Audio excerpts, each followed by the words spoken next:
প্রধানমন্ত্রী ও আওয়ামী লীগের সভাপতি শেখ হাসিনা বলছেন, আমাকে উৎখাত করলে পরবর্তী সময় কে আসবে, কে ক্ষমতায় গিয়ে দেশের জন্য কাজ করবে, কাকে তারা আনতে চায় সেটা কিন্তু স্পষ্ট নয়। এই কারণে তারা জনগণের সাড়া পাচ্ছে না। গত বৃহস্পতিবার গণভবনে সংবাদ সম্মেলনে তিনি এসব কথা বলেন।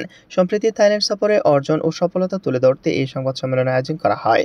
প্রথমে লিখিত বক্তব্য রাখেন প্রধানমন্ত্রী, পরে সাংবাদিকদের বিভিন্ন প্রশ্নের জবাব দেন তিনি। দেশের রাজনীতি নিয়ে সাংবাদিকদের এক প্রশ্নের জবাবে তিনি বলেন, বাম চলে গেছে 90 ডিগ্রি ঘুরে। আমার একটা প্রশ্ন, বিশেষ করে যারা অতি বাম, সবসময় মনে করি তারা প্রোগ্রেসিভ দল, তারা খুবই গণমুখী দল ইত্যাদি।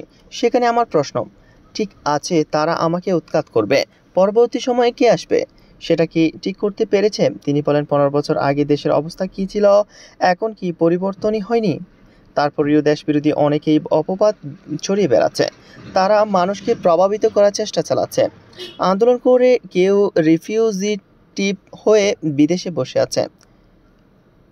আবার আমরা ডিজিটাল বাংলাদেশ করে দিয়েছি। সেই ডিজিটাল বাংলাদেশের বদৌলতে প্রতিদিন অনলাইনে বসে আন্দোলন সংগ্রাম করে যাচ্ছে, নির্দেশ দিয়ে যাচ্ছে। যারা আন্দোলন করুক, আমরা তো বাধা দিচ্ছি না। ভিডিওটি ভালো লাগলে একটি লাইক করবেন।